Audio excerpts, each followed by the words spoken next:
Episode 23, Dr. Mike T. Nelson. Welcome to the Oxidative Potential Podcast, where we discuss all things sports science and performance. I'm your host, Matthew DeRoche, and with me is my fellow co-host, Phil Patterson. Enjoy.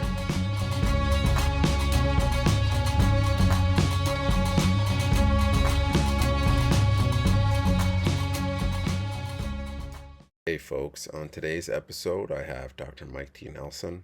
Such a huge fan of this guy. He's really digging into some of the areas I'm really fascinated in, which, stem around hormesis and rheostasis, allostasis, homeostatic regulators. So one of the things that always fascinates me is when people like Mike continuously just put out great content for years and years and years on end.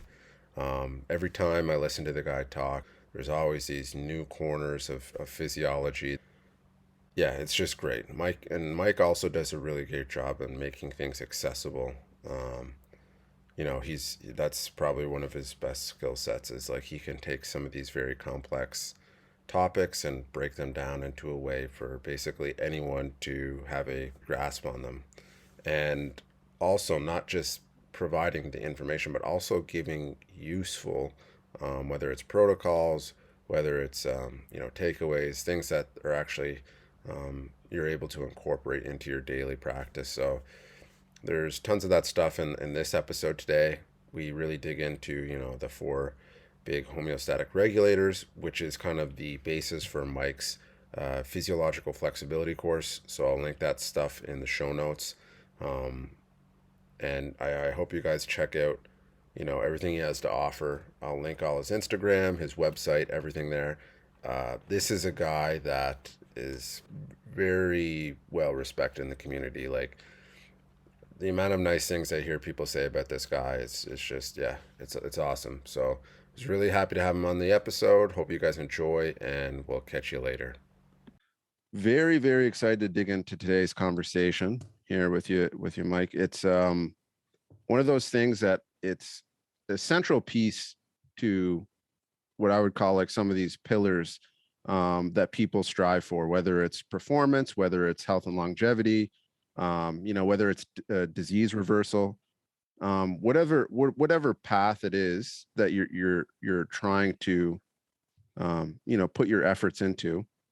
This concept of physiological flexibility, I think, is a huge concept that I think could be brought to the forefront more, because I don't hear too much being talked about it.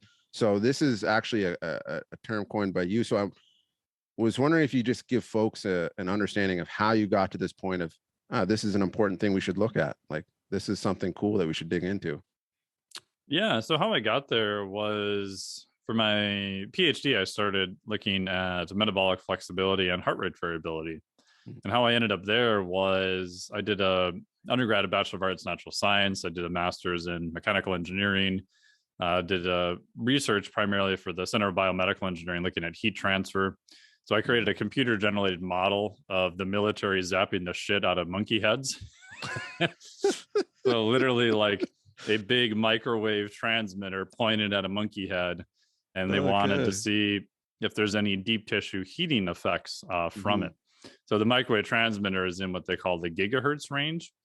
So at the time, this is like mid 90s, they're like, oh, it's for collision avoidance systems on cars. I'm like, why does Brooks Air Force Base in Texas give any 2 hoots about like collision avoidance systems on cars? But I'm like, whatever, I'll do it. Yeah. I need to graduate. Give me the money. And so I generated this computer generated model of heat transfer, do that, publish it, finish that. And then about 5 years later, my advisor sends me this little clip from the paper in a corner. It says, military declassifies ray gun project. And he goes, yeah, this was your research. I was like, it was? He's like, yeah, it was so classified, we couldn't tell you it was classified. Well, the military ended up making what they call, you can look it up, called active denial system. And it's this huge microwave transmitter on the back of a truck. And you point it at a crowd of people, and it feels like your skin is being burnt by a light bulb. As you go up in frequency range, your penetration depth gets real small. So if you're at high power and you're at the gigahertz range, your penetration is like a couple millimeters. So I tell people, like, if you had a a microwave in the gigahertz range, it would just burn the crap out of the outside of the food, and the inside would be just like completely frozen. Yeah. And then after 9/11, like every branch of the military wanted one for non-lethal crowd dispersal. But it never really took off for that reason, probably because it just sounds horrible, right? You know, the headline would be, you know, cops use ray gun on, you know, protesters or, you know, whatever. So it sounds bad.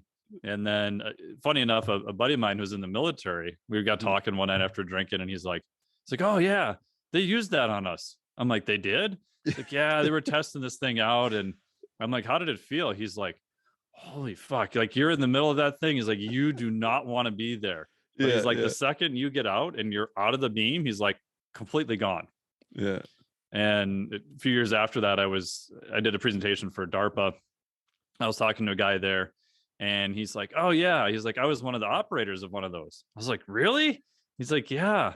I was like, well, did the military ever use them much? And he's like, well, not really, because he's like, the military is not so good with like non-lethal methods. We don't really know what to do with them, really. And I said, well, he's like, they did use it for a little bit, he said. And I'm like, well, what do you do like if someone is in the beam and they're still coming at you? He goes, oh, we shoot them because they're clearly a threat then.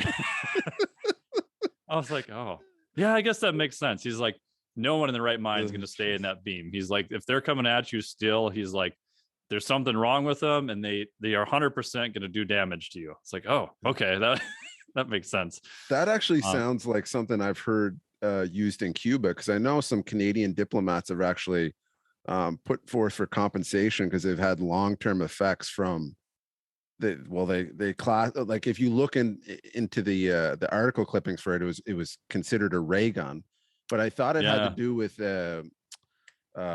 audio Mostly a waves. sonic weapon, I think. Sonic, sorry, yes, yeah. So yeah, that's crazy. I'm sure someone probably siphoned some of the research from Russia, and they're probably using it plenty in some of these I'm sure it's being used in other countries and who knows what. But so I finished that, and then I went back.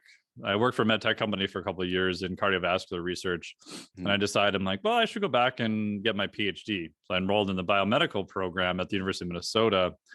Got 5 years into that, just doing classwork. Almost finished all my classwork, but I realized I didn't want to do any more math. I remember walking into a class one day that was a class on MRIs, because I had to take an electrical engineering elective or physics elective.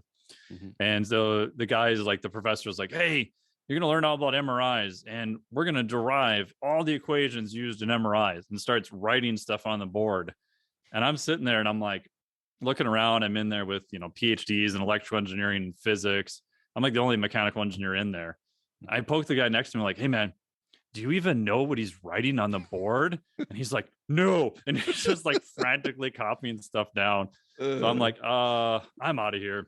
So I left there, go over to the physiology department. And the first day in fall, I get in there. My advisor walks into the room. He's like, hey, it's our first day back. He's like, we got 2 brand new projects. One's on heart rate variability. One's on metabolic flexibility. And they both involve a lot of math. I'm thinking, you gotta be shitting me. And so he looks around the table and he points at me at the end. He's like, hey, you new math boy, whatever your name is. Like, these are your projects now. It's like, oh shit. Okay. But it turns out the math wasn't really too bad in them. And so for my PhD, we were trying to figure out, how do you quantify fine scale variability across different physiologic systems? All right. So if you look at heart rate, your heart rate shouldn't beat like a metronome. If it's like a metronome, like you're screwed, like you're in a world of hurt. There should be this little bit of variability. If we monitored your heart at rest during this conversation, it might be like 61.5, 59.8, 60.4. It's going to oscillate a little bit up and down. And that's heart rate variability. It's just fine scale variability across heart rate. And it turns out most physiologic systems we studied actually have some fine scale variability, whether it's sway, gait. There's some stuff with eye position, depending on what eye function you look at. And so I was trying to do this with metabolism. So we took people, we hooked them up to a metabolic cart, we put them on steady state exercise after we baselined them and all this stuff. And if you've ever done enough metabolic testing at steady state, you just get kind of bored, right? So you're watching numbers like the RER kind of bop around. So the RER is this little number that tells you percentage of fat, percentage of carbohydrates. And if you pick up any physiology textbook, it says if you're doing steady state exercise, then this number is fixed at whatever it is for that person. So if it's low level, you would expect like 0.75. And because they're at steady state exercise, they can go for a long period of time. There's not a lot of accumulated fatigue. The number shouldn't change. But sure as shit, when you watch it, it's like 0.72, 0.73, 0.76, 0.74. It oscillates, but it oscillates around this number. And I'm like, And at first you're thinking, oh, it's just the machine error. The machine's not working well. But then, you're a grad student, so you're doing friggin' hundreds of these things. And you see it happen on most people. But then you'd have people that walked in where you didn't see it happen. You're like, whoa, that's weird. So we're like, hey, maybe there's something there. Maybe this variability in this RER is a marker for metabolic flexibility. So just like every other physiologic system, if we put you in steady state, we should see some fine level oscillation. And could this be an indicator of metabolic flexibility? And if it is, we would then have a low intensity exercise test we could do instead of some of the other methods that have been used. So that was the basis for my PhD. So we did publish a study on that, doing a gauge R&R. We did show that it is repeatable. If you bring people in the lab, they'll repeatedly show the same patterns. Unfortunately, no one's followed up to see if that actually means they're metabolically flexible or not. So if any research goons are listening, you want a project to do. I've been trying to sell this to I don't know how many people for coming up on 7 years now, and everyone thinks I'm a lunatic. But hopefully someone will see if it means anything or not. So I got interested in physiologic systems and how do they change? Because we're sort of taught from exercise physiology that there's this min and there's this max, and that's kind of our capacity, and that's just kind of the end of the story. I'm like, oh, okay. Well, what about other systems where the min and the max are like highly regulated, like blood glucose, right? Your body can't tolerate big changes in blood glucose that well, especially chronically, right? So chronic level of blood glucose in your blood at any one point for a normal person is like 1 teaspoon of sugar. Like it's not a lot, and it's extremely tightly regulated. Granted, disease processes, type 2 diabetics, it gets all squirrely. But then you look at things like pH. pH is incredibly tightly regulated. Temperature tightly regulated. And for physiologic flexibility, after I got done looking at metabolic flexibility, I was like, oh, well, that's kind of cool. How much your body can use carbohydrates? How much can you use fat? And then how well and how fast can you switch back and forth? Oh, so it's a dynamic system. Oh, cool. Well, what if we take that concept and just apply it to all of physiology? So what systems then is your body holding steady that it has to hold constant, but yet each one of those has a massive capacity that could be trained, right? So the easiest example is temperature. Right, your body can't really go too many degrees higher or lower if we look at actual core body temperature. If it goes either direction, you're in heat stroke or you're dying of hypothermia. However, humans have been in crazy environments even without technology. Granted, not for long periods of time, but for several minutes, several hours, depending on the conditions. And what's cool is we all know, like Physiology 101, that's trainable, right? Heat acclimation, altitude, all these things. So it's not that we want to try to change your core temperature. We want your body to get better at defending that core temperature in the face of other adversity or other stimulus. And to me, that was like the thing that I think is kind of missed. And then once you get that, then you can look to see what systems does the body hold constant. So for physiology flexibility, can you train both cold and heat in order to get better at temperature regulation? And then you can go on to different systems from there. Yeah, that was a very interesting path, actually. Like, because a lot of people that get into, I would have to guess, homeostatic regulators, rheostasis, allostasis, all these different things. They're coming from strange places because no one just goes into, nobody does. Yeah, no one comes in from undergrad to be like, oh yeah, I'm going to study. But it's like, if you look at the pathway, these toxicologists coming to find like, oh yeah, these plants respond differently, and all these different things of where, the whole hormetic response, like the hormetic response to, phytochemicals and supplements that people take. Like that's a lot of these things are really the basis of how a lot of the things that we, engage in work, right? Whether it's, curcumin and some of these other things that we experience, or what was I going to say there? Antioxidants and some of these things.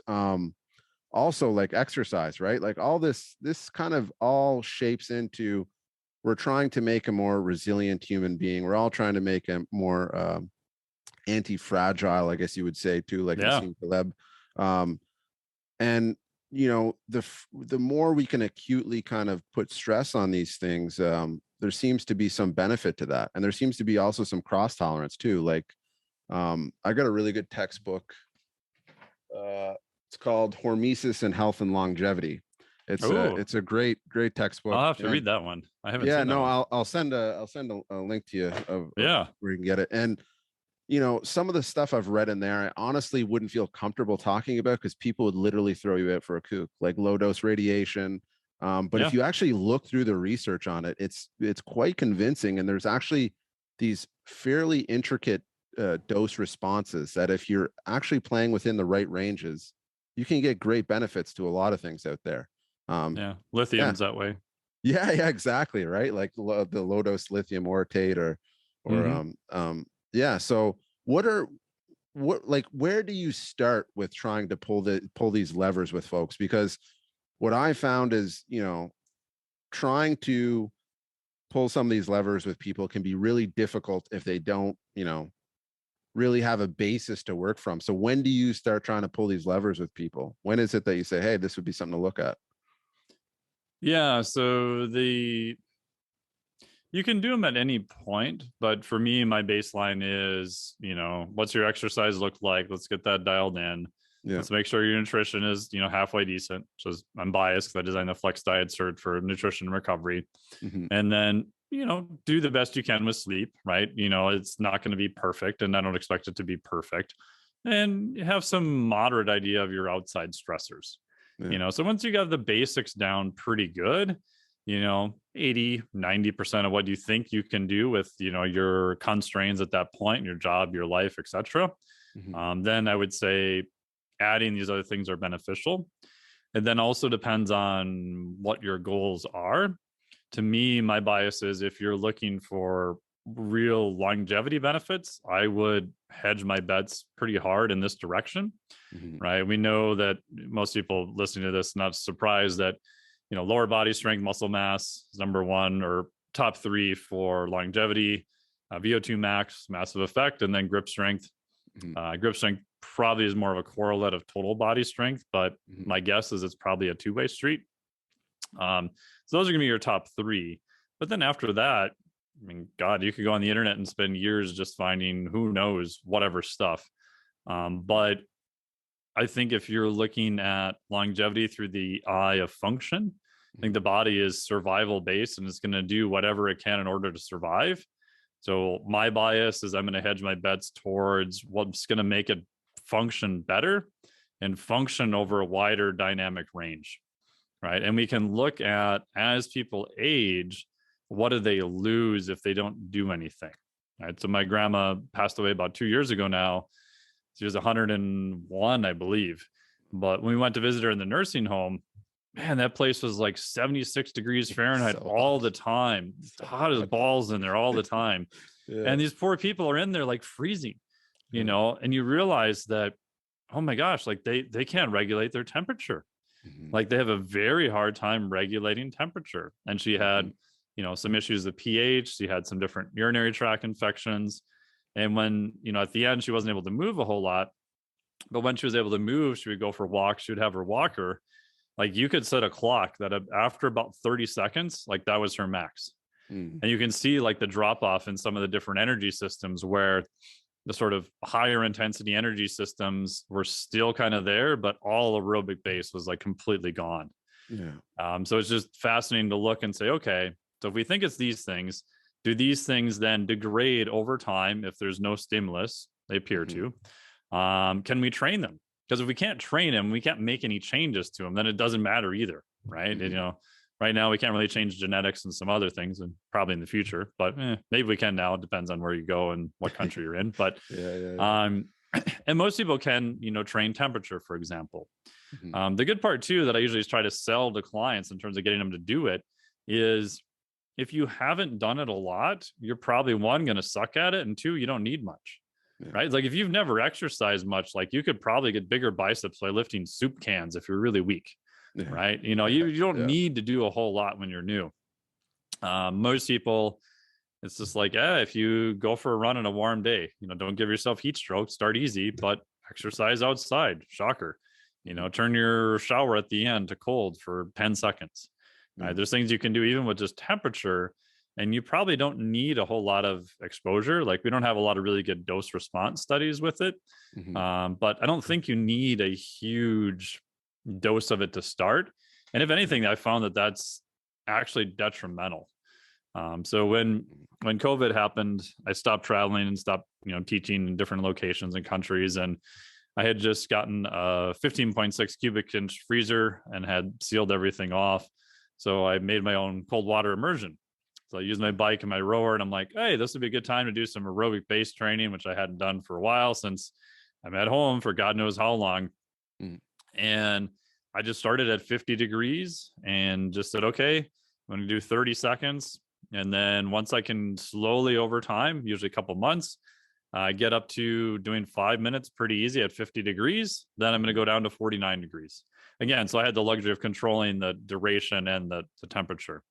So it took about 2 years, and I was able to get down to, 43 degrees, relatively easy. And then we started traveling again, went down to Costa Rica a little bit, took 3 weeks off of doing it, came back, and I had left the freezer at, it's probably around 42, 43 degrees. And I'm like, I don't want to warm the water up again. It was like winter and it was cold. And like, I'll just start at 43. And one, it sucked horribly. It sucked worse than normal. And two, what I realized was it was really hard for me to add time easily. Now, again, I could sit there and I could white knuckle my way through it 100%. But to make it easy, I just couldn't really make a lot of progress. And I think it's because it was probably a little bit too much of a stimulus I was trying to force on my body. So I do think that a easier kind of eustress approach is needed. And if it's a novel stimulus, you can start with something that's pretty easy, because you don't, it's like training, right? You don't need the fancy, red secret squirrel Russian 17 periodized the nuts program when you have never trained before, right? Just go to the gym and pick something up and put it down. No, it's so vital for people to take. It's funny, I was just having this conversation with my dad today, and he was talking about, like, I go in and I do my 1,200 reps every day, and I'm like, and he's like talking about this cycle of like getting out of shape, getting in shape, and I'm like, well, there's your problem, right? You're reaching way too high, and it's just not sustainable. And trying to wrap the conversation around, what's the most sustainable path from here. And it's right. Like whenever I first got into, cold immersion and stuff like that, you get into it from this point of like, oh, I'm going to challenge myself, and I'm going to, you know what I mean? Like, it's just, and then you quickly learn that, that's just not sustainable. Or if you are going to sustain that, it's going to cause you problems. That's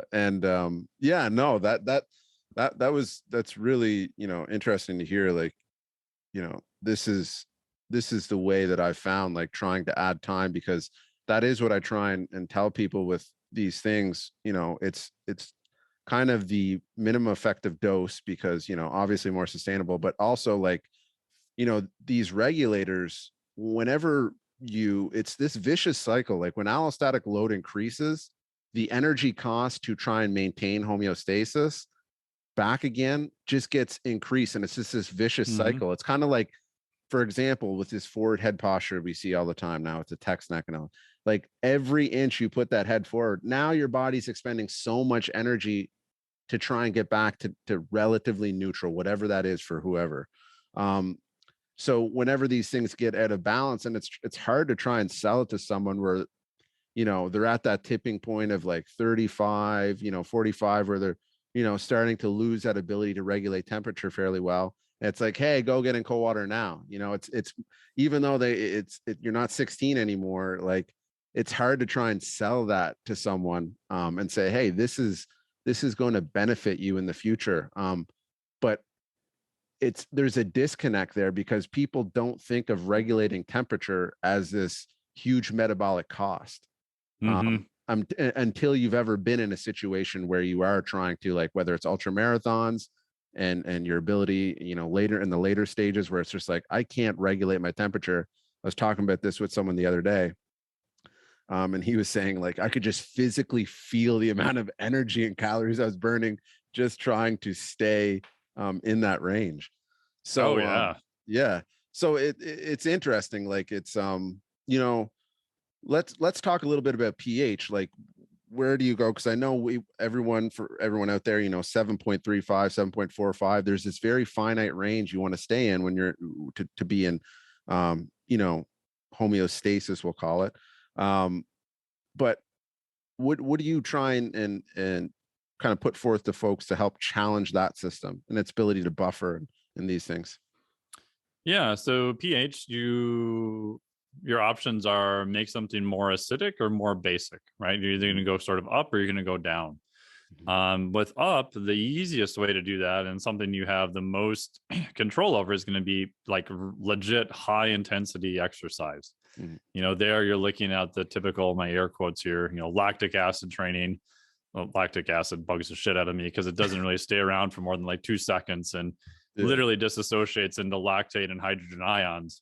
And lactate actually gets recycled as a fuel and does lots of beneficial things. But the hydrogen ions are literally an acid. Like, you are literally dumping acid from the muscle into the muscle and then consequently into the bloodstream. So hydrogen ions, right? pH, more hydrogen ions is more of an acidic load. The catch with that is, for people who are new, you have to do some pretty crazy high output stuff. In the lab, we used to do wind gates. For people who are not familiar, we had these old, they still use them now, called Monarch bikes. It was kind of an old analog way of being able to drop super high watts on someone instantly.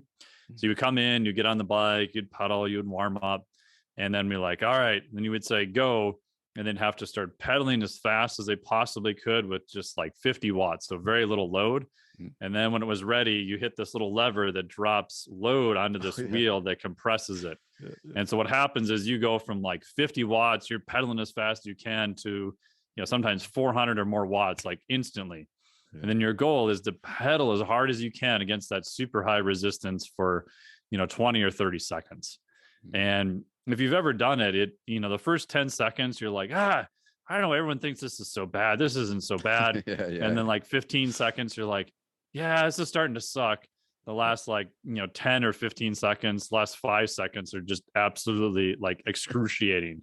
It feels like someone just dumped concrete into your legs, and people would get off and, you know, walking like a baby giraffe that just stood up. And we would have a running total of how many pukers you'd have because people would run to the bathroom and throw up, and all sorts of crazy things would ensue.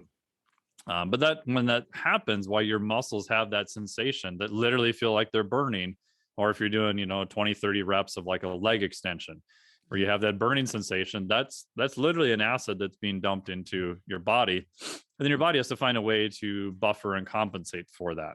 So you're putting more acid into the system. The body has to deal with that because pH can't really get that dysregulated in healthy people. In, you know, other pathologies, it can definitely get dysregulated and they get septic and all sorts of things. And the two main ways, at least from a muscle physiology way, you're going to try to buffer that is in the muscle. The main muscle buffer is something, a compound called carnosine. So biochemically, you can get more carnosine by potentially taking carnosine as a supplement, although that turned out to be quite expensive. The main way is by taking a supplement called beta-alanine, which people I'm sure probably heard of. Beta-alanine combines with L-histamine and forms intramuscular carnosine. Turns out beta-alanine is the rate limiter of that process. So depending on what you read, you know, 6, maybe 9 grams of beta-alanine per day for 4 to 6, maybe 8 weeks, you have better buffering of intramuscular carnosine. That is the buffer that can now go around and eat up some of those hydrogen ions. So what you've done is you've actually increased the buffering capacity. Exercise itself obviously is going to help the buffering capacity. In the blood, the main one you could use as a supplement would be just old school baking soda. Yeah. So baking soda is a blood buffer. The downside of it is you have to be very careful with the dosage, because if you use too high of a dose, you will literally shit yourself, which is not fun. Yeah, That's very minimal. You'll have massive GI upset because it's disrupting, the acid in your stomach along the way. Years ago, I read all the studies on that, and I used it with a Danish top-level kayaker. Mm-hmm. And I was reading all the studies, and he was doing pretty good. But he had this threshold. We just couldn't quite get him across. So I'm like, oh, yeah, this is like, 2, 3, maybe 4%, depending on what you read, what you believe. Again, not a huge benefit, but to someone who's an elite athlete, I mean, shit, a 1% is, for taking a supplement, that's a pretty big benefit. Yeah. So we had to do it in a few practice runs, and then it went well till I upped the dose a little bit too high, and I was watching his split times, and I said, hey man, like what happened to that race? He's like, I was so afraid I was going to shit myself in my boat that I couldn't concentrate on anything. I was like, whoops, sorry. It didn't happen. He didn't, but we just stopped using it then, because just the thought of me even mentioning him taking it again, he just got so tweaked out about it that I guess performance just went off the cliff.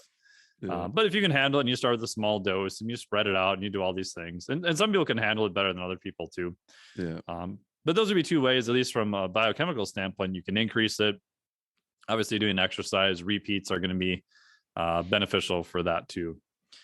I don't know if you have any questions on that part. We can give the other end of the pH. Yeah, no, that was great. Like I'm a huge fan of sodium bicarbonate, but it is a very finicky supplement. Like me and Phil were actually talking about that today on the podcast, and there's some new research going on with David Bishop, and it was all proposed by some Australian. She was an Australian endurance coach who just kind of said, lactic acid isn't good for the mitochondria, and he's like trying to wrap his head around, like, I don't think she kind of is putting it together. And then he actually investigated, what is lactate and lactic acid, right? In quotes, what happens there with signaling in the mitochondria. And then he got into, sodium bicarbonate, and some of the stuff he's coming out with now is super interesting. Like it's a completely different framework of, the whole 0.3 grams per kilogram, and, buffering high intensity. There's some, like, I mean, obviously mRNA signaling is not optimal, but some of what he's putting out is actually quite interesting. But yeah, that's what was his main thesis? Do you remember?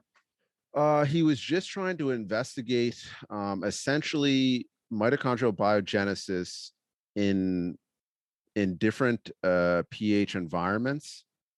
So essentially saying that, if we can create a in the blood and potentially, anyways, I have to dig that up again, because I haven't looked at it in a long time. It's super interesting. But yeah, it is like, it's funny because there's this Huberman calls it like limbic friction. I like that term, where it's, anything that is going to move the needle on any of these regulators is going to take a little bit of pushing past resistance. It's not as easy as just, going on the machine and just kind of like lollygagging around mindlessly. It's going to take a little bit of mental effort to try and engage in the process. So yeah, like that's really, I think it'll be good for folks to hear, like, hey, going out there and getting after it is going to show some benefit in some of these regulators. And I think too, this is something that I'd like to get your take on before we move into kind of some of the other ones, is like, as an athlete, the way I look at it is, if your body can spend more energy and we're talking about adaptation, right? There needs to be some energy there to adapt to, right? Because obviously, we know if we're in a calorically restricted state, we're not going to adapt to certain things as well as we could be if we're in a surplus. So if we can, kind of stave some of this energy, instead of putting it to the homeostatic regulators, where we're trying to like catch this, chaos that's going on and put it more towards adapting to what we're trying to get after. Do you kind of look at it that way? Because I see some athletes that, whether it's blood glucose, whether it's temperature regulation, I'm like, I can't believe that you can't, kind of maintain in this environment. And I think that if you could enhance these, you'd probably be much better served. Do you kind of see it the same way, or do you think it's not as? Yeah, in higher level athletes, I actually want those things to literally be a non-issue. Yeah. Right. Meaning that if they're a baseball player and they're competing out in the heat, in a perfect world, I want them to be so heat adapted that it doesn't matter. Like, oh, it's hot out today and humid. No big deal. Like I've done this 100 times. Like their body can, regulate and do fine so that one, their performance is better. Two, mentally it's easier. And three, hypothetically, like you said, from a resource standpoint, it's like you already have all those adaptations there. You're not creating anything new. So you don't have to, I don't think, dedicate much resource to hold on to it. It's just like trying to get stronger or get more muscle versus maintaining it. Yeah. Like you don't really have to do a whole lot to maintain, but the higher level you go, you gotta have to do more stress in order to get that positive adaptation, because it's just going to take more overload and you have to do something you haven't done before. So for higher level athletes, at the end, I would want it to be almost like a non-issue. Like, am I really worried about them trying to balance their pH? No. I mean, again, if you get into some, sprint intervals or some, races, it's still always going to be an issue. But for most of them, you'd want to have such a high capacity, or what I think of like as a buffer zone, that they're not even getting close to it. But amazingly enough, a lot of athletes have like never thought about it. Like you watch their performance on a day, it's just a little warmer, not horrible. And it's just, then you ask them like, hey, have you ever done any heat exposure? Like what? Like, especially if they travel, right? I mean, how many athletes go to compete in Kona and just get blasted by the heat and humidity? Obviously it's well known that people train for that now, but you'd be amazed how many people are like, yeah, I just thought it'd be a little warm. I didn't think it'd be that bad. It's like, no, in a perfect world, you have to train for that. And even then you're screwed, but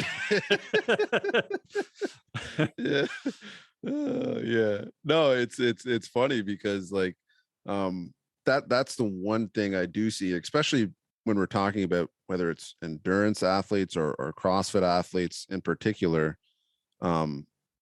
Environment is a really big player in the game, right? Because trying to, for example, you miss your water bottle on the aid station or whatever it is. I was always a big proponent, and I used to hear people talk about this, and I'm like, is there something there to be gained? Kilian Jornet, I don't know if you know who that is, but he's a famous ultra runner. He's probably one of the best in the world. He's legendary. And Camille Herron, she's an ultra runner as well. I know her. Yeah. So I remember both of them talking about, doing some of these longer duration efforts with no water. And, my background was like, oh, the stroke volume. What are you doing? You're going to, you know what I mean? It makes sense. You're not going to get the, And then when I started, reading into some of these journals in extreme and human performance in extreme environment, it's like, oh, yeah, no, that makes sense. There probably is some adaptations to be yielded there from going in slight dehydration for a short period of time. And we see them kind of akin to some of the same ones and that's why they're used with heat adaptation, plasma volume, all these other things. So yeah, that is interesting. And it's true because like, any little monkey in the wrench, if that's going to throw off your whole game, well, if you're in a sport where you're competing with the elements, you probably want to have those on lock, whether it's cold, heat. And you'd want to train in what to me is the worst case scenario. Yes. Right. Yeah. What is most of these events are public, right? You can pull all the records and see, if you want to look at Kona, you could see what the humidity was, what the average temperature was, what the surface temperature was. And I get it if you're not a high enough level athlete where it's just a resource limited thing and you're going to do the best you can. Got it. Totally cool. But if you have the resources to do it not a lot, but some of them are just the thoughts never entered their head. And like you talked about going some distance without water. So I've had some people do runs, long runs without carbohydrates, without water. Again, you're not being an idiot, but to me, the framework then is it's a eustress or a distress model. So eustress, stress you can generally recover from in a reasonable time frame. My bias is, probably 90+% of your training is going to be a eustress. Your goal is going to be acute performance on that day, get the adaptations you want. You're going to match what I call macro matching. You're going to match the fuel to what you're burning. So if it's a high output event, you're probably going to have more carbohydrates, etc. But there's a time and a place for distress training. So distress, where adaptations are going to take you much longer to see on the back end. And your goal there is not necessarily acute performance. Your goal is the molecular adaptations that you hopefully will translate, transmutate, whatever system you want to use, into a higher level performance 1, 2, 3 weeks later. Or you're doing some type of mental training. So going for a long run without fluid or any food, depending on the athlete, to me would be almost more of a distress session. You're trying to get some of these adaptations that you may not get otherwise. The caveat is you can't do a whole lot of it because you will literally kill your performance. Right. And that's what I see with athletes. They're like, you don't find too many that are all like eustress where you have to throw more distress. You normally find like their training is all distress. Like they've got Goggins on repeat and they're snorting pre-workouts and they're going to go do a 8-mile run, like with no food and no water and like stupid humidity just to say they did it and stick fucking Legos in their shoes to make it harder. And you're like, bro, like, you're mentally tough. That's cool. But your performance is just going down, and then they get injured and they can't figure out what happened. And then they double down on what they were doing before and they completely blow up. And no, it's so true, because I feel sometimes uncomfortable talking about some of these things because, I inherently understand the way people run with them, because I was young or immature in some of these things too. And I, go off and chase these things when I was a teenager, being like, oh, here's the golden ticket, and drive myself into the ground. But I think there is, there's a place to be held for a lot of these things. And that's a really cool model that I mean, the eustress, distress, I mean, obviously but I've never heard it put in those terms when regards to training. So I think that's pretty cool perspective to look through. And the model fits a lot of the research we have with carbohydrates too, right? So carbohydrates, people are like, oh, you have the low carb people, the high carb people. And I'm like, you're both kind of right. It's just you both threw out context and want to like pin your hopes on like the single factor. And the reality is it's both, right? It's like metabolic flexibility. You want the highest potential you can possibly be able to use fat, and you want the highest potential possibility to use carbohydrates. You want to use both. You don't want to just go, well, I'm going to use, fat at the expense of carbohydrates and lose speed and power. You probably don't want to go 100% on carbohydrates either, because if, like you said, you miss a fueling station, you have GI issues, all these other things that show up, and you have no backup fuel, like you're done for sure. And if you look at carbohydrates with some of the methods of training on low glycogen and low liver stores and then repeating those things again, we see molecular adaptations are quite a bit higher.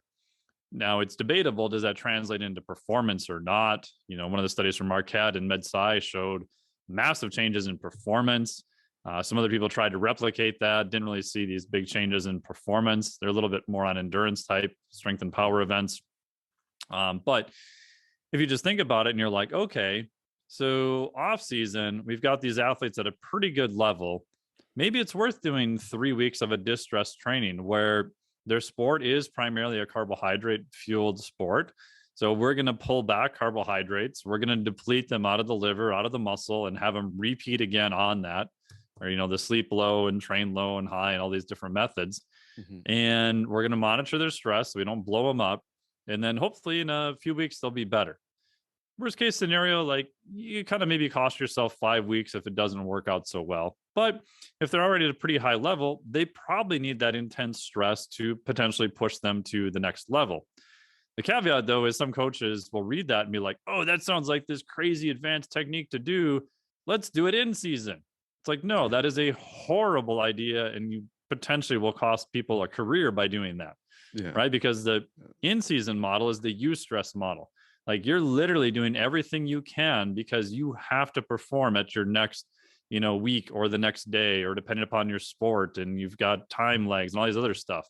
So you'll do whatever you can to ensure a steady performance, even at the cost of adaptations, right? You're probably going to pull back on some weight training. You're probably going to pull back on some of these other methods because the goal is to perform at the highest level. Yeah. So again, I think if you use like a eustress distress model and you put it into context, it allows you to kind of sort these things out and see the pros and the cons of both sides. Yeah, I actually like that. And it's funny because I talked with Phil Skiba about this, and in his book, he goes into depth on, carbohydrate restriction versus carbohydrate periodization. It is the scientific, it's one of my favorite books. It's scientific training, endurance training for triathlon or something like that. You'll find it. If you look at Phil Skiba on Amazon, it should be there. Or if you go on his Twitter, he has a link to it for sure. It's awesome. I refer to it all the time.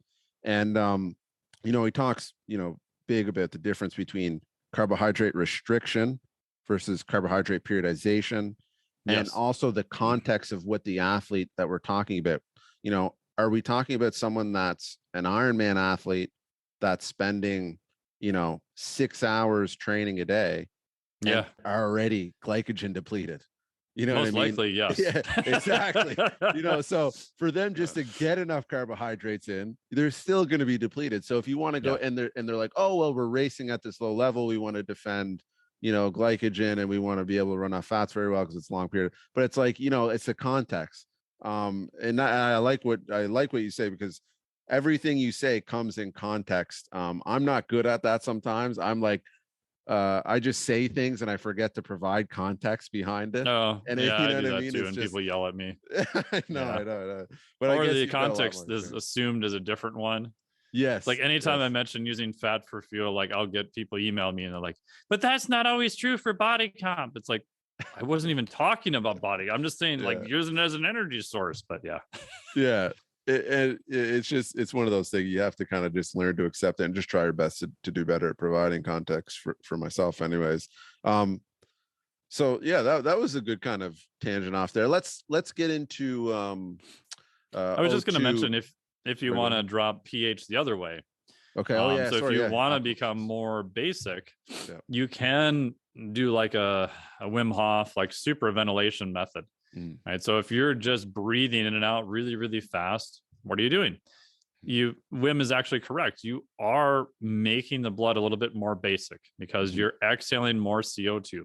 So CO2, when it's in the blood, combines with water, forms something called carbonic acid. And so you're relieving more of that. So temporarily, you do make your body more basic. Now, the problem with that is if you go a little bit too hard, you can see all sorts of funny things and potentially pass out too.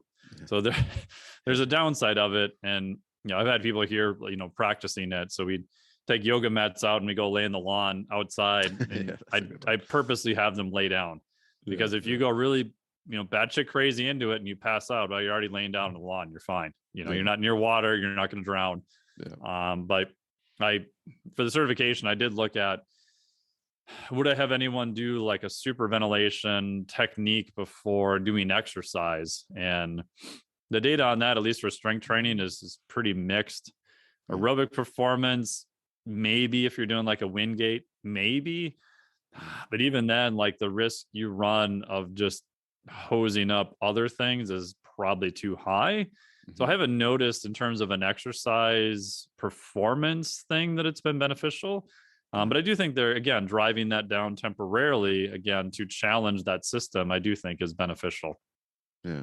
No, that was a good one. I've heard I've read some of the research too on, respiratory alkalosis and endurance and stuff like that. But one person that I did hear bring up, and, obviously there's no research behind it, but it did kind of make sense, was Brian Kozak, when he's talking about hockey players coming off their shift. He had them do some off gassing essentially. And, just blowing off some CO2. And he said, it did help them try it did help them get back to just being able to relax and engage in what's going on in the play again much quicker. Yeah, That because need CO2 is a crazy stressor. Yeah. Right. So you look at some of the studies, James Nestor talks about it in the book Breathe, like blanking on the guy's research. It's in Oklahoma. But anyway, he was one of the only researchers at the time was doing studies on just what happens when you inhale CO2 gas.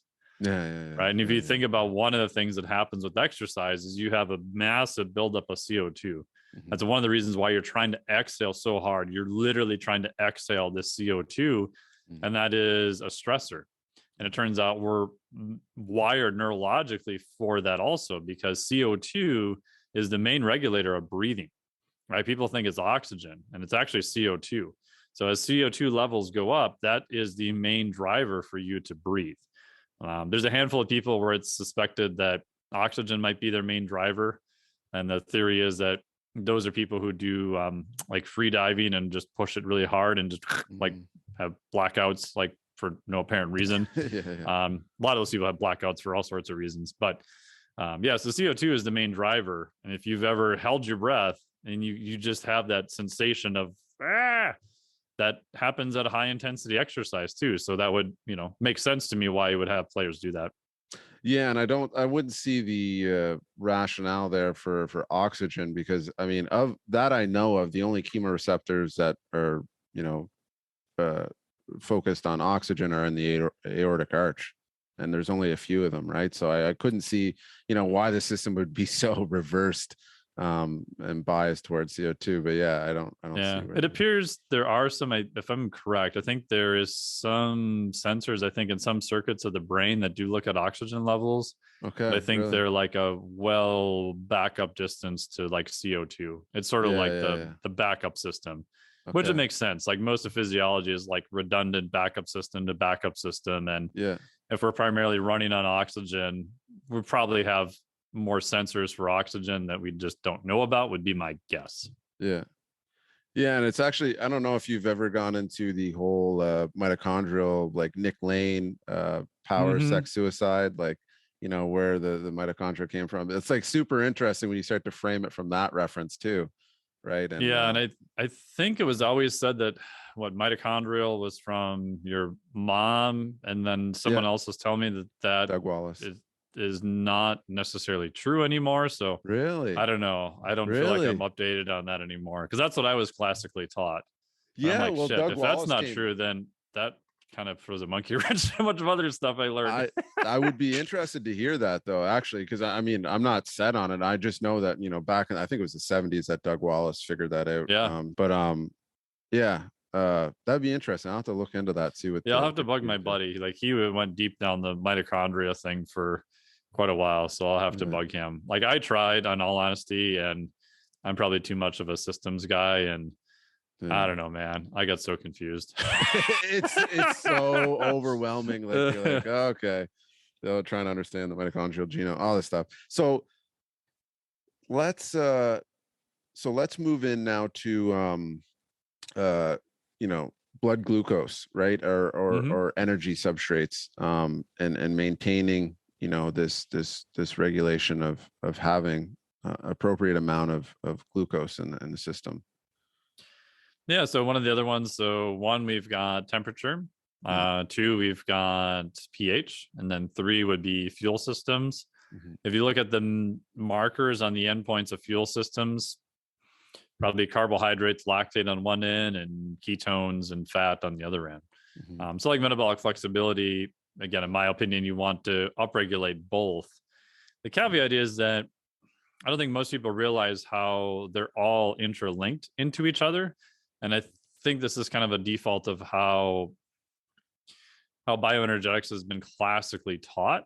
So classically, you're like, oh, carbohydrates here, and then you run a lot of carbs through glycolysis, and you spin off lactic acid, which is evil, and all this stuff. And then, and this whole other processes that are not related at all is fat. And if you drive insulin really low and you run lots of fat, you get ketones as a starvation mechanism. And that's kind of correct, but they're both linked to each other. So for example, like for quite a while ago, I was looking, I'm like, oh, like, I wonder if you could see like an ultra marathon runner use ketones. And at some point, would that be an advantage? Mm. And then I started thinking, I'm like, okay, but they can't produce quite enough power compared to, carbohydrates. I was like, I'm like, what if you take the keto person and then you carb the shit up out of him for like 3 days before his big event, right? Because I'm thinking, metabolic flexibility, he'll be able to maybe use some ketones, he'll use a lot of fat, he'll have full, muscle levels of glycogen, and liver glycogen will be high. And you look at the studies and they poke the people and they do the biopsies and they're like, yep, they ate enough carbohydrates, but their performance wasn't better. I was like, well, wait a minute. Like, they had enough glycogen on board, so it wasn't a substrate issue. And then what you realize is that period of, 4, 5, 6 months or 7 years or whatever they did keto, this enzyme called PDH, pyruvate dehydrogenase, which is sort of like the gatekeeper to glycolysis, actually starts downregulating, right? It's just simply, use it or lose it. Yeah. Like, you've been running mostly on ketones. So yeah, you see a massive upregulation in that study, look at Jeff Volek's faster study, etc. Mm-hmm. But you start losing carbohydrate metabolism on the other end. Mm-hmm. And so then I started wondering, I'm like, oh, well, marathon runners, like, are they really using carbohydrates or fat? Because again, you're classically taught, crossover effect, Brooks and Mercier in 1992, that, as exercise intensity comes up, you're going to transition from fat to carbohydrates, which is true. But there's a study done where they took pretty high level elite half marathoners and they just chemically blocked their body's ability to use fat, like, at all. And it didn't affect their performance one iota. You're like, oh shit. So at an elite level, right, Kipchoge is not running on fats, right? Yeah. He was running on, God, what does he had? It was like 120 or 130 grams per hour or something, I think they were giving him, which he had specifically trained to do that.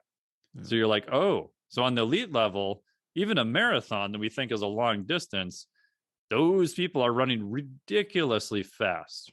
Yeah. So again, you're back to context. It's like, oh, are you, Bob that's trying to finish a marathon in under 4 hours? Or are you trying to finish in under 2 hours? Yeah. Like, those are completely different worlds apart. Yeah. So you can upregulate fat use and not mess with carbohydrate use, ironically, by using intermittent fasting. So then I started looking and I went, oh, well, we have this problem with the ketones. We don't know how long that's going to mess up PDH. I'm like, well, how else could we upregulate fat? Obviously, exercise is the main one, but is there anything else outside of drugs that we could do? It's like, oh, if you don't eat for a period of time, you drive insulin levels lower, right? You wake up in the morning, liver glycogen is going to be relatively low. Also, glycogen will hang around just depending on how much work is being done. And it turns out that the next day, you could come back with a huge amount of carbohydrates and you would not lose any speed and power. So for some athletes, I'd have like Monday, Wednesday, Friday was, weight training or speed, high intensity work. And their body comp was kind of a goal. And we wanted to upregulate their use of fat. So they would do like a longer fast on Tuesday. Mm-hmm. And because the fast didn't change the PDH enzyme, they could literally have like 450 grams of carbohydrates on Wednesday, do a speed and power session and be okay. So you could actually upregulate both ends of the spectrum, at the same time, as opposed to, going off and doing keto for 6 months and then having like a, however many month transition back to trying to be able to use carbohydrates again. Yeah. I think you just lose too much in that process for most people. Yeah. Yeah. Like, and I've seen that too with people getting on these kicks of, carb restriction, low carb, high fat. And then coming to the, race time, trying to utilize carbs again, and they're, months on carbs. And it's like, it should realistically be a better balance, because the further you dig into one system, the further you're going to have to dig back out. Right. And it just kind of leaves a mess. But that does bring up something that I can't remember the case study that I read on this. It was I think it might've been in Japan, but ultra marathon, it was 2 ultra marathon runners. One was keto adapted versus one high carb, and watching their glucose response and pacing throughout the event. And I think the pace was much more even for the keto adapted athlete, and also their blood sugar levels were completely rock solid throughout that whole, I want to say it was 20 hours plus. Whereas the carbohydrate, you know, it was just complete. The pace was all over the place. And you know, positive splitted also, yeah, was had some bonking throughout there. And it, you know, and I'm not saying keto is the way to go for ultra marathon. That's not what I'm saying. I'm just saying, you know, to have these systems in balance. You know, I hear about, you know, Zach Bitter, like people Yeah. just think he's all, you know, he doesn't eat any carbs. It's not the case whatsoever. It's like he's No. very adamant that whenever he's doing his high intensity work, he adds carbohydrates in and bigger workouts. One guy, I don't know if you've ever heard of this guy, Mike McKnight. Have you ever heard of I this have guy? not. So he actually, I think he's done two now, where he's done 200 milers. I think one was 120 miles completely fasted. Oh wow. So yeah, Oof. so super interesting. I want to get him on the podcast to talk about that. How far Because, off were his times from someone who is like the elite of the elite?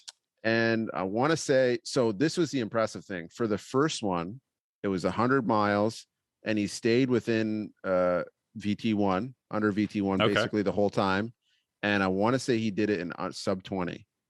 So Wow. I mean, that's pretty impressive. Damn. And I don't think it was a flat course by any means. So the fact that he stayed under VT1, the fact that he was fasted, the fact that he did that, and what was the real interesting thing to me, which he stated after, he's like, I've never recovered so fast after a 100-mile race. He said, literally within that week, I was back out. I felt fresh as could be within 3 days.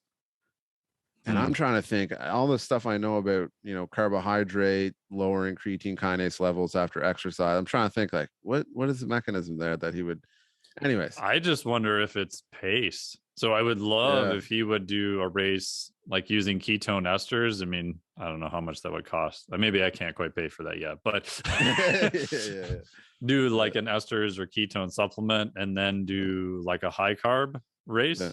Yeah, we did this. I teach for the Carrick Institute, so we had a whole human performance course we designed, and so I did the nutrition part, and so I was super interested in ketone esters, and so we've done this twice now in the U.S. We did it when I taught in Sweden. So over 3 days, they come in and these are people who are pretty good at rowing. They've gone through all the their course by this point, so they know what all their 2K times are. So we said, okay, so on one day you're going to do it fasted. One day we're going to give you was the HVMN ketones at that time. And then one day you're just going to eat a shit ton of carbohydrates the day before. And then we did performance testing, heart rate, RPE. We had them do a Stroop test, did some cognitive stuff. And unfortunately, the data is not published because there's so many other, cofactors and that kind of thing. But in general, it was interesting that I don't think we had a single person set a PR using the ketone esters. However, their cognition after it was noticeably better. And their RPE generally was lower. Like the report, which is anecdotal, was I just felt like I could go at a pretty high pace and it wasn't as horrible, but I just couldn't do my best time, which I thought was interesting. And then we had a couple of people did hit it fasted. A vast majority of people hit it after high amounts of carbohydrates.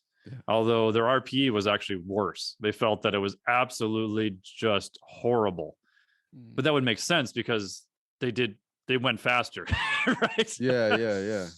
So it's like I wonder if it's if there's something with the ketones or because he's fasted or whatever, or is it just because you're just under that pace where even just that little bit more pushes you over the edge, right? I mean, I've done this on the rower where I can go pretty hard at an RP of like a 9.5 and it's miserable. It sucks like a 2K. It's horrible. I'm kind of worthless for about 20 to 30 minutes, but I'm okay the next day. I could probably even train the next day. But if you told me like, dude, it has to be a 10, like an all out absolute, bar none 10, I'm worthless for like 2 or 3 days after, and for me, again, I'm not a high level rower by any means. And my time difference isn't really that much, but it's just an exponential like recovery thing too. Like, I just think when you're getting towards what your absolute limit is, like the amount of resources and stuff your body spends, just you're on that, sort of inflection point in the curve, I guess. I don't know. That's just my guess. Yeah. There's so much. And that's funny because I could see the fast and maybe the cortisol levels. I don't know like that. I could see it, but yeah, the ketones, that's interesting. I'm gonna have to, I'm gonna have to, yeah, I'm gonna have to talk to him, and I'm gonna have to see, because I don't know why people aren't studying these people. Like, I just feel like this should be Well, like that's what I don't understand, right? I mean, to me, yeah, again, I'm like I don't remember who said this quote. You'll probably know, like the extremes inform the means. Like yeah, the means do not inform the extremes. yeah, yeah, yeah, yeah, Which I do like about, Jeff Willick's faster study. I don't think it's the be all end all, but the fact that they got some pretty high end, athletes to come into the study and to do it, and to get on a treadmill and run at 67% of VO2 max and get poked with needles. And I mean, Zach was in that study. That's pretty cool. Like, I think that's interesting. And of course, anytime you talk about studying outliers, people are like, oh, but you won't have statistical significance. You can't get all the people in there. And I'm like, it does. At some point, it almost doesn't matter, because like you literally, like Nassim Taleb has talked about this. Like, was it the black swan, right? Yeah. For research, like, the story is this guy's running around all over the world, and his theory is, all swans are white. There's taking pictures in Africa and in Eurasia and wherever of like all these white swans for like a decade. And then some guy like rolls out of his, backyard in his underwear in the morning and goes, hey, look, a black swan, and like takes a picture of it. And like all of his research is now like completely invalidated by like one single data point. Yeah. So he should have been looking for the black swans, the purple ones, like anything that's not the white swan. So to me, like the extreme athletes, those are like the black swans. Like if you can legitimately show that they did whatever it was, even if it's a single person, now it's possible, right? Doesn't mean everybody could do it. Maybe they're just an outlier. Maybe they're just a genetic freak. Who knows? But if you can show something is now possible that we didn't even think was possible before, I think that does more to kind of move the needle and give people different ideas than, oh, here's another study in recreational athletes. And I'm 100% guilty. I published study in recreational athletes. So I totally get why it's done. But yeah, where it's not like Russia where we can just say, hey, you're going to be part of this study. Well, that's the issue, right? Because people came to me and they're like, well, why didn't you do a study on elite athletes with like energy drinks? And I'm like, even an acute study, like if I went over to my buddy Cal Dietz, who's at the University of Minnesota, I'm good friends with, and I went over to him and said, hey man, I want to steal like your top level athletes for like 8 weeks, and I want to do this program that I did, and then also I want this control group to do something else that's kind of stupid. And I want a washout period, and I want both groups to flip. So it's gonna be like a 20-week study. So it's like half of your year. You'd be like, go F yourself. Like, what do you, there's no way, right? Because his job is literally dependent upon getting results for his athletes, however he can. His job does not depend upon giving me subjects to study in my research study. So he would rightfully tell me to get lost, and I totally understand why.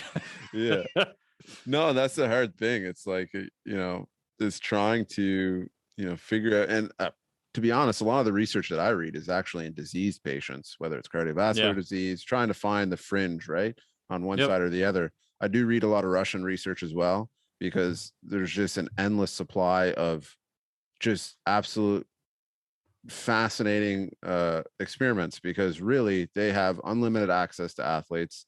They have unlimited access to basically whatever they want to, methods and protocols. So you get to see some of these things play out that you're just not going to get to see here. But let's shift into CO2 and O2 balance, because this is, we kind of touched not really too much on it before, but why is this something that's important for athletes, everyday folks to understand? Like, how can we enhance the ability to keep this regulated? Yeah. And one last thing too, on the ketones, I had this hypothesis a while ago that a race where you had to carry all of your own food, like an endurance type race, I think keto is probably a huge advantage, because now you have an efficiency of fat is super dense and doesn't weigh as much. So I think there may be an efficiency to that. And interestingly enough, Zach Bitter was helping with this too. There's a guy named Ashke who's working to do the first solo expedition across Antarctica. Oh, nice. And like unsupported, like he's bringing all of his gear, all of his food, like everything.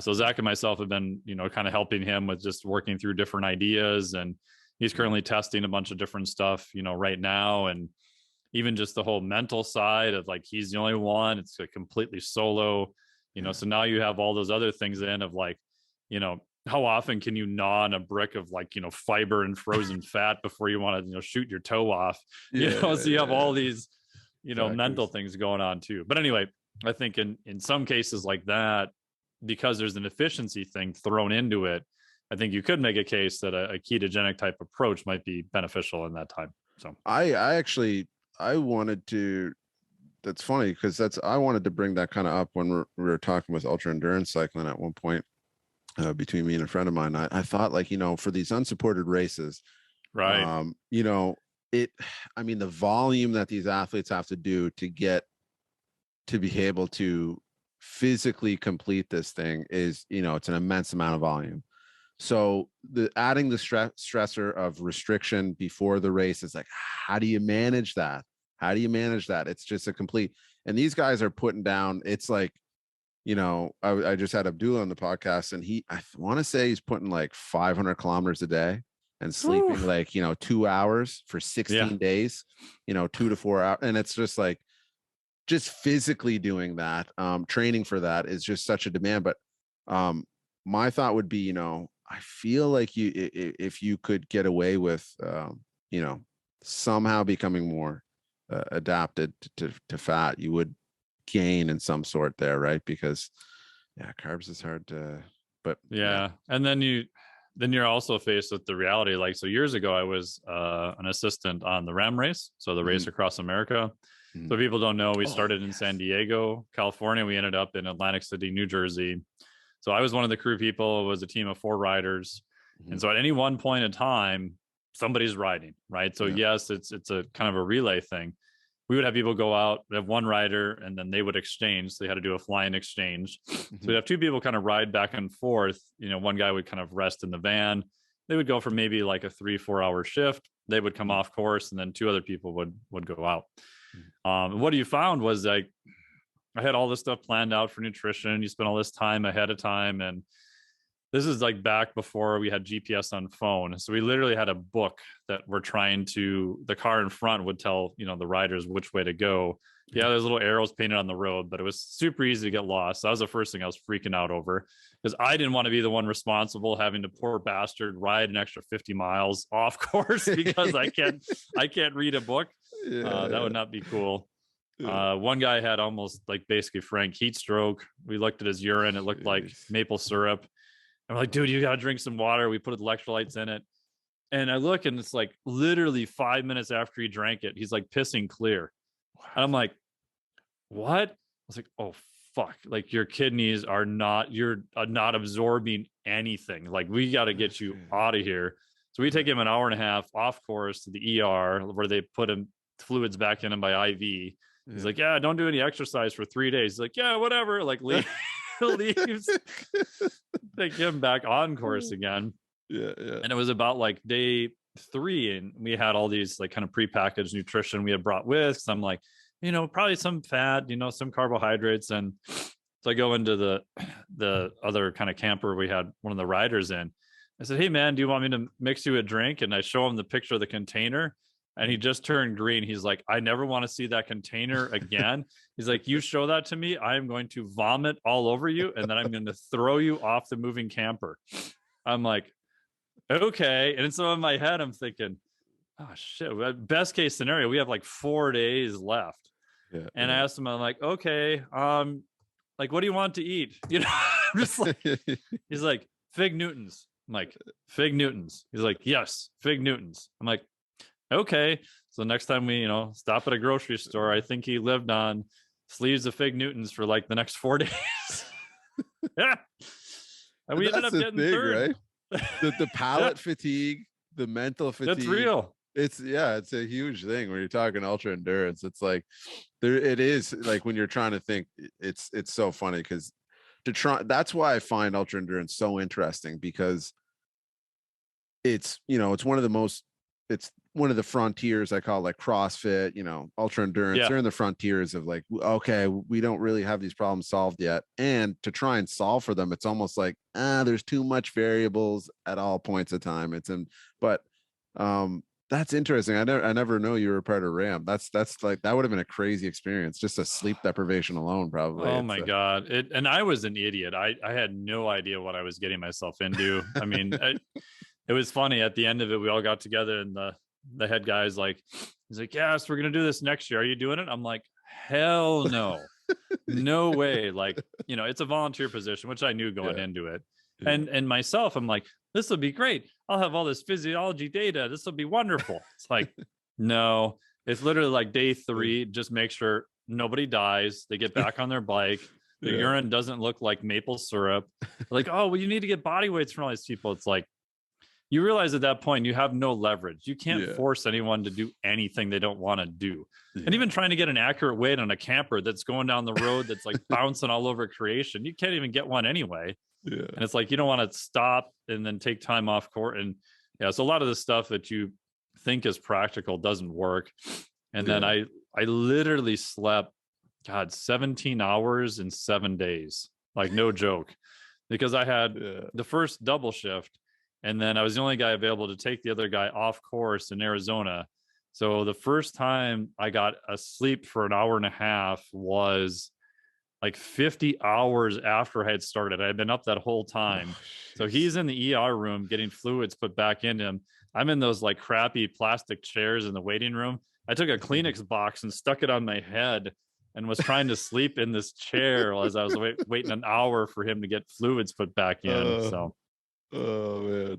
But last two stories on that, like at the end we finished and we ended up getting third, which was great. We're like, like the first non-professional team in the 4-person division. Okay. And the craziest part to me was, I want to say the people behind us were a minute and a half still behind us, I think. Yeah. So a 7-day race, someone literally finishes within almost like 90 seconds of you. It's like mind-blowing. Yeah. And then I was so sleep deprived. I told the guy after we finished, I said, I can't drive. Like, I feel like I am beyond drunk. I am not safe to drive. I'll walk. I'll take a cab. I don't even care if I see you guys again at this point. I'm said, I can't drive. He's like, oh man, I got it. I can drive. I'm like, you're sure? You're sure? He's like, oh yeah, I'm great. I'm like, okay. So we finished. We're going to the award ceremony. We pull into the ramp. And as we're pulling into the ramp, we hear this like this tearing of sheet metal. And we're like, what's that? Like, oh shit. We left the bikes on, we put them on top of the vehicle, which we had never done during the whole race. Oh, and we hit the ramp and hit the bike, and it pulled the top part of the car off like a can opener. Yeah, that wasn't good. And then after that, after the award ceremony, everyone's like cleaning stuff up inside in this like big convention center. I literally curled up on the floor, on the cement floor, and fell asleep for like 3 hours. I guess like guys came over to try to wake me up because they thought I was dead. You probably felt like it after that point. And I'm sure you probably had a lot of epiphanies during the magnitude of what those guys were going through. Like, it's crazy. The sleep deprivation you're getting. You're like trying to wrap your head around how are they? But that's super. The riders cool. were great though. They were just like, I'm so glad we're not wanting you to support people. I'm like, what? I'm glad I'm not riding. What are you, crazy? Like, at least we get to get outside and do something. I'm like, that's true. I've been sitting on my ass in a vehicle like the whole time. Then we got lost once. So we told the guy, I'm like, dude, just go ride. It's like, what do you mean go ride? Like, anytime you're not on course, like we are losing massive amounts of time. So just go ride. We'll figure it out. And I don't know, we'll find you. He's like, okay. It's like, I can't imagine like being in the middle of Nebraska somewhere. And normally, you know how fast to go and when you're going to get switched out. And you can kind of get an idea of how hard to push, etc. So I think that would just be the worst feeling of like, I don't know, I could be out here for, I don't know how long. And then the last one real quick is one guy on our team was literally like certifiably crazy. Because we went up the mountain passes in Colorado. So we decided, okay, we're going to have 4 people switch off, just because it's so heinous to do a hill climb that's just so long. Yeah. And we got to the other side and it was starting to get dark. And before we started, this guy, Greg, is like, whatever happens, man, I want to be the guy to ride down the other side of the mountain. And the other 3 riders are like, okay, whatever, fine. And so we get up there and he starts going, and it's dark. Like it is pitch black. We're like, dude, are you going to be all right? He's like, oh, I bought a special light. I can see up to like 50 miles an hour. We're like, oh, okay. So he starts going down the mountain at night. There's a follow car that's behind him. And we hear on the radio, we're like, we lost the rider.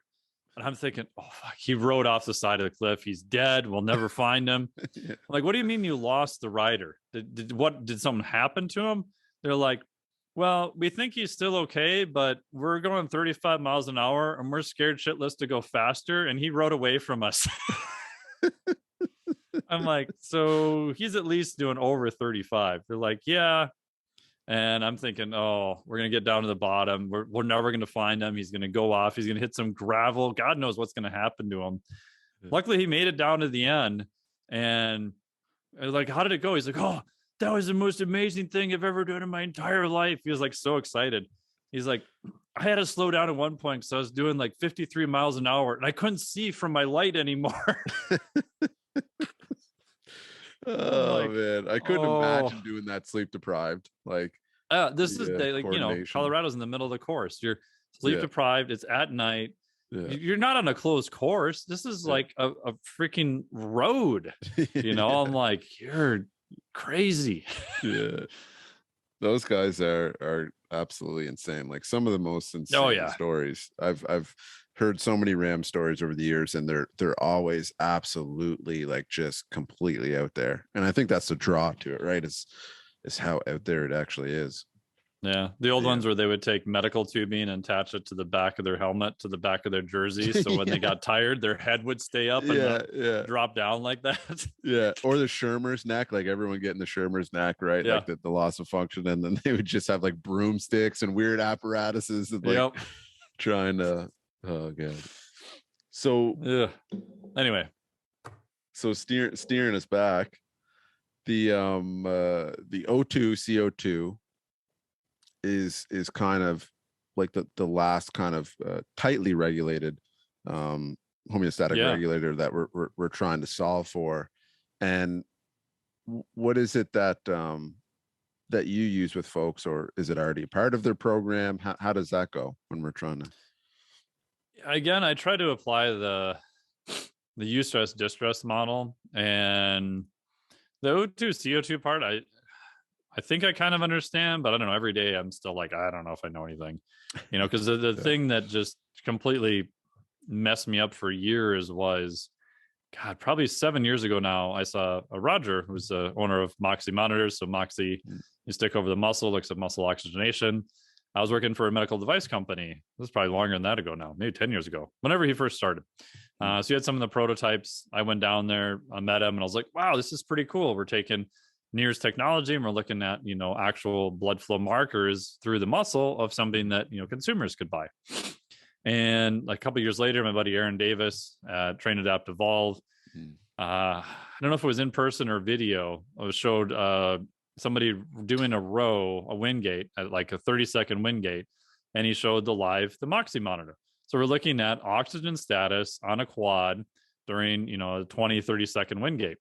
And you see it started about 85%. So it's pretty well saturated. And then instantly you start seeing it go down. And at the end of the 30 seconds, it's at like 10%.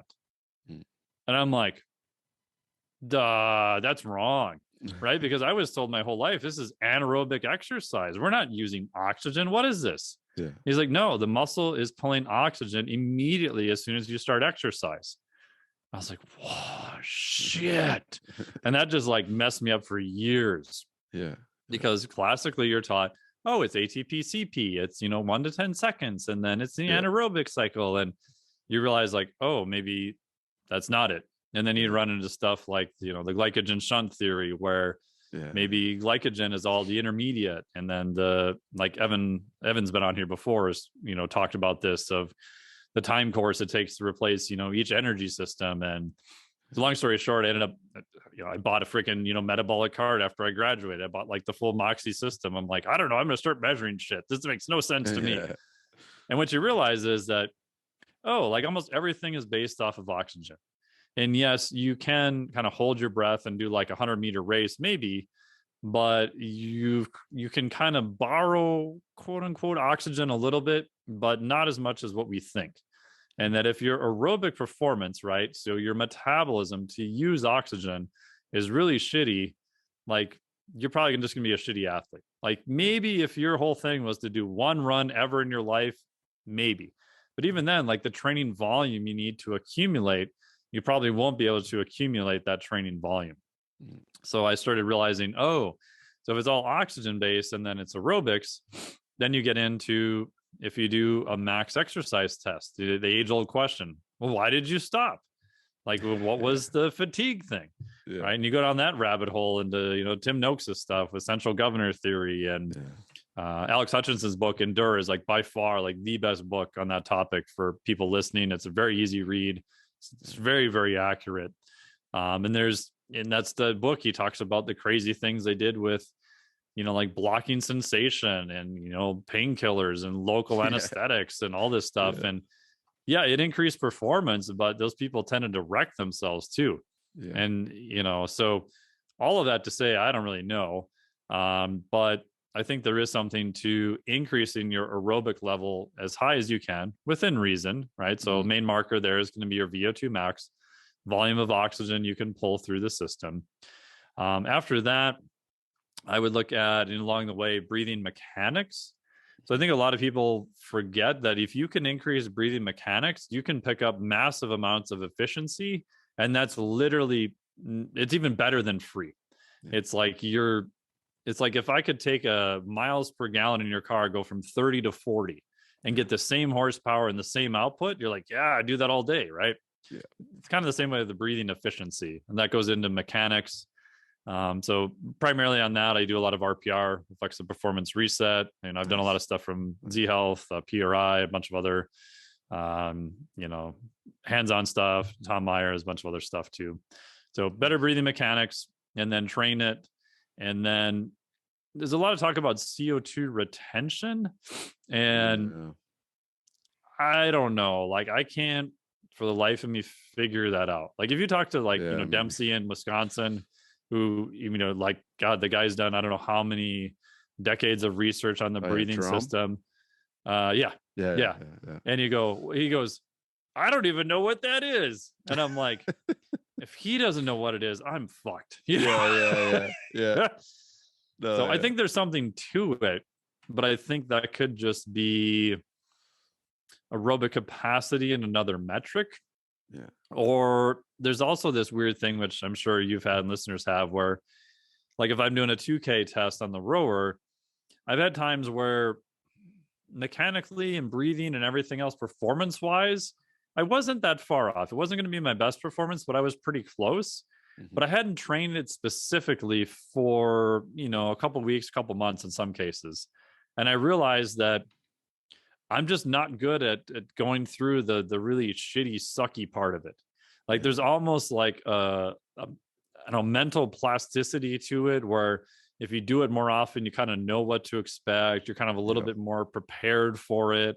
I don't know. I think there's some trainable mental toughness, even though I hate that word because I don't really know what it is.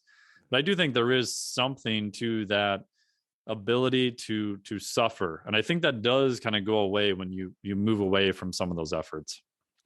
It's funny because I've spent so long trying to wrap my head around how do I test this. That's the thing. That's the thing, because when you have an athlete in front of you and you ask them, why did you stop the test, and you get your answer, we obviously know that it's hard for an individual to actually understand the underlying physiological limiter, but the perception of what it was and how close was their perception to reality. Because one of the things I think of quite often is, the model I kind of think about it is you have these switches, and these kind of sensors, and essentially when the sensors kind of alert you at this point, you flick the switch. And training, I look at it as a lot of ways you're trying to break these switches, not necessarily break them, but you're trying to push them further back in the system. So I think of it as expanding their capacity. right? I Yeah, want a bigger yeah. buffer zone.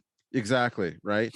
And part of me is wondering how much is it, changing the actual physiological metrics? Like how much can we gain out of physiology, but how much can we just gain out of your cognitive ability essentially to push yourself further? And it's there's no simple, like I thought about it, maybe max, how long can they spend at max? And it's like, no, you can't. There's nothing that we can use out there at this point in time to actually measure, the athlete's willingness to go there. But yeah, I do believe, like you were saying, there is an inherent ability to kind of train that comfort level, right? It's just like rock climbing. What people think they're actually pumped out on versus what they're actually pumped out on. There's a big factor there of fear of falling, jagged rocks, rock fall. Is my belayer going to catch me? So if we were to stick a Moxie on there and see what's happening, when they're falling or they're taking versus when they're on a hangboard and 2 feet off the ground, Right. I'd be interested to see like how much of that is psychological, how much of it, and everybody's going to be different. But yeah, that is an interesting concept to just think about. And I think that, and I don't have much data on this, like guys like Evan, other people could probably speak more to it, and Aaron, but I think if you bring an athlete in, I haven't been able to do this on too many people, and you test them and they can get very, very close to their all out max performance. Mm-hmm. I'm not convinced that their limiter will be the same every day. I think it'll be slightly different. Yeah. Now, again, these are high level athletes who can hit a high level and repeat and do that again. Mm-hmm. Like your average person, I think you're probably going to find what you're going to find. Yeah.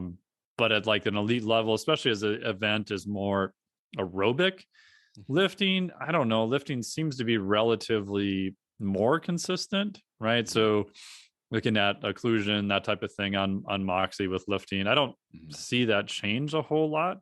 But on like a rower or like an endurance, like a 2K or something that's, still kind of a lot of speed and power involved, elite people are under probably 6 minutes easily. Yeah. I don't know. I've just seen some, I don't know, maybe it's my own data collection too. It looks weird. I would say it's this thing one day, and then 2 days later, they got almost the same output. I would say it's something different. So I don't know on that. Yeah, no, I've definitely seen that. And I've definitely seen that when we're correlating different things. Like I was talking with Phil before this, correlating lactate to Moxie and the break points, first and second turn point of lactate, and the first and second break point with NIRS. Which do you trust? I trust with lactate and Moxie, they're equal. It's especially like I think Moxie is actually, I think NIRS is more sensitive, and I actually like NIRS better for day-to-day readiness. I think it's something akin to like just like heart rate versus HRV. I think we're getting a more sensitive signal to what's going on, and I think that's valuable for today day-to-day decision making. But if I'm looking for, more of a solid metric, I'm looking more at lactate. But the thing with lactate, you have to be so precise in your protocol. You have to have 2 days off, or you know what I mean. Don't trash yourself the day before. Don't drink an orange juice and bagel before you come in. You know what I mean? Like it's just so hard to get everything down right to get that first turn point where you need it. And where do you prick them for lactate measurements? Just finger? It just depends how much they sweat. If they sweat a lot in the head, you know what I mean? Like it depends. Generally, if females, I'll go with the ear. But if it's with males, they tend to sweat more. A lot of times I'll just do the finger because it's easier sometimes. But have you done any local stuff? No, I haven't. That's one thing I want to try again. Right. Yeah. So do leg extension, and someone's got to publish this study, but I freaking can't find it. Yeah. I thought I found it once, but I could have hallucinated the whole thing. So get on a leg extension, go like 30 reps, just all out burning sensation, directly poke the quad on the exercising leg and the non-exercising leg at the same time. Okay. I think they'll be different. Well, I think one of the issues is blood flow is going to carry lactate around, and granted their exercising is going to be pretty high, but I think you're going to have sort of weird legs, and we're trying to take a general metabolite that we can measure and extrapolate, I think, too much from it. But no, I hear you. And I had this discussion with Andre Feldman the other day. And I'm actually interested though to see continuous lactate monitors. I know they've been developing them and they're close. Supposedly, Abbott, is it Abbott?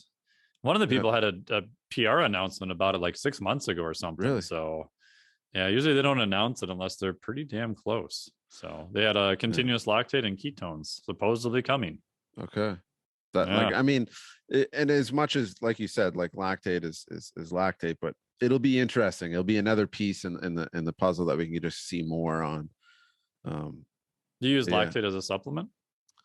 No, but I actually do buy a brand of kimchi, or not kimchi, sauerkraut that has lactate in it.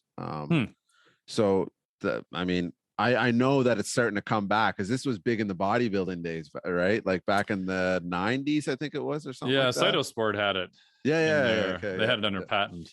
Yeah. Ironically, if you read the patent, it appears that they used it to enhance electrolyte delivery.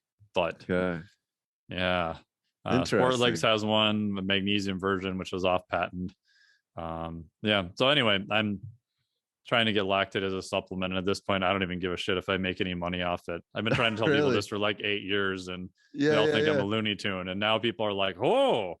And so now at the point where I'm actually probably going to do something with it, I'll probably get knocked off immediately and I'll lose my ass, but whatever. Hey man, like I just want to know if it works or not. Yeah. No, I think that, I mean, that's what people should be doing. Like, I think if you were to crack that puzzle, man, I think a lot of things would change. Because I mean, we all know George Brooks is, his stuff been out there for a while, but I think if someone has actually put it on the test for ergogenic effects, I mean, so if anyone's listening, I've got a couple ideas. I just need money. So I think a couple of them can be patented, and they're not that hard either. I mean, like I don't know, a little bit I know, and a little bit of people I bounced ideas off of. So anyway, I mean, at the end of the day, I just want to know, does it work or not? And I mean, there's some research on it now, and the research like is super mixed. But if anyone wants to do this, we're in the process of doing it, but no one's really done like a dose response study. Yeah. I'm like, just give people lactate as a supplement. We can measure lactate with a handheld friggin' monitor. Yeah. Just see what happens. Like, what are the kinetics? We know it generally makes it through digestion.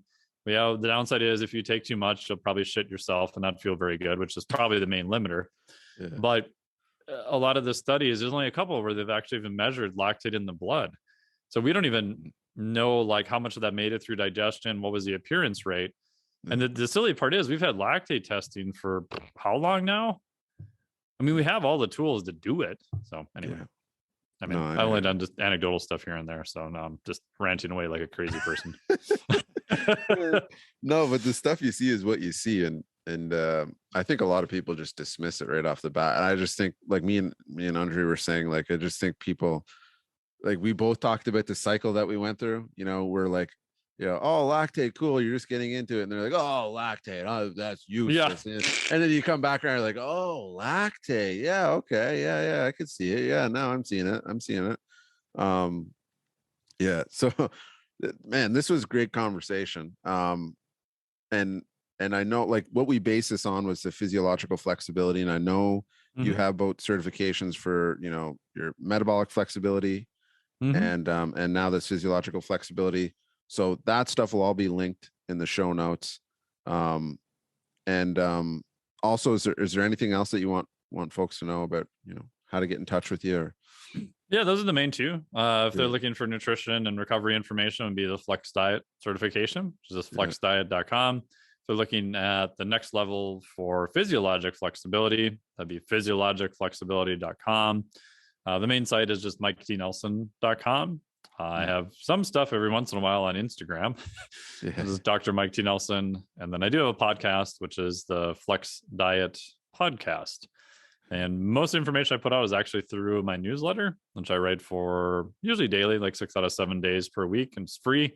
So you can just go to miketnelson.com and there'll be a way to get on the newsletter there. And that's probably the best way to reach me too, because those are people I prioritize.